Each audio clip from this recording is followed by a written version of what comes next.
As you guys have seen, today we went to bookstores on a little book tour with my mom. We went to Shakespeare & Co., of course, which was super crowded and extremely beautiful, especially the second floor where they have the library, so I really recommend going there.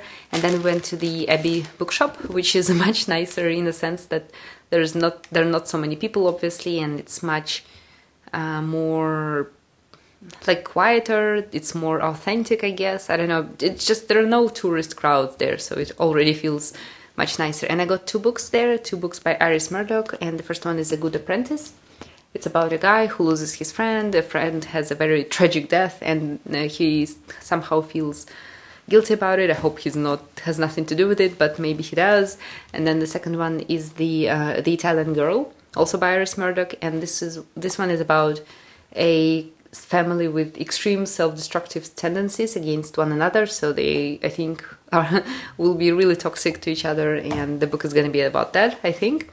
So I scored two books, and because my mom is in Paris now and she's going to leave sooner than we do, I've asked her if she'll be able to accommodate some of our stuff in her luggage, and she will, so luckily I can purchase a few more books now because there's going to be space for them in the luggage. If you are in Paris and you've not been to Shakespeare & Company, definitely go there because it's absolutely stunning. The second floor is such a magical space, honestly, because it's used as a library and there are real books that you can just come and read, and the reading spots are cute, and you can feel that the space is loved and used and it's been there for a long time, so that's great. But for actual book shopping, I can really recommend, in Shakespeare & Company they have lots of books and you can purchase a lot of books, but for second-hand books I think Abbey Bookshop is, in my opinion, a bit better, and also like go there too because the space is also something completely unique. I don't know, and not unique, but it's a cool space, it's a cool bookshop.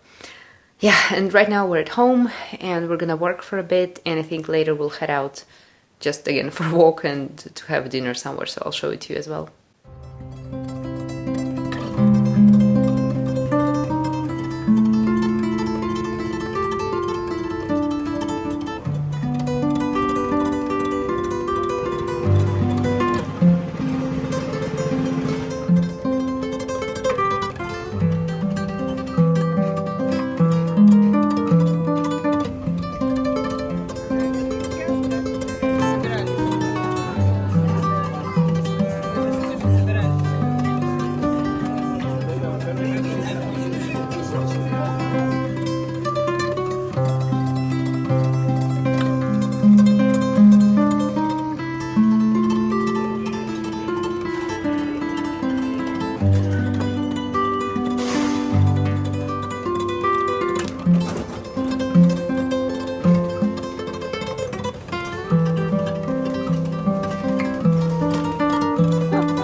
It's a new day in Paris, and my mom and I, hello, we're off to see the Dior exhibition in a Galerie Dior. This is their, I think it's a temporary exhibition where they showcase their iconic pieces, their red carpet looks, maybe some archived items. So we're hoping it's going to be interesting. I think the ticket is 11 euros and you have to book it in advance. So make sure you do that before you go, and I'll show you something interesting that we find there. Yeah.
d'Orsay right now. I'm sitting in a quiet corner. Hopefully I'm not disturbing anyone in here, but there's literally no one around. So we've been here for about maybe an hour and a half already, and it's a huge museum. I've seen so much great art, obviously. And the funny thing is that there are all those painters that people are queuing up for on the upper floor with the Impressionists and other sections, but then on the second floor there is also a couple of hidden little rooms with Van Gogh, with other famous artists. People, not that many people I think see and go to. So if you are in d'Orsay and you want to see some cool, like, you know, the A-list, the biggest name artists, you can look them up on the second floor as well, not just on the fifth one. And I have no idea where everyone else is, so I'm just sitting here resting, and I think I'll maybe have another walk around the museum a bit later.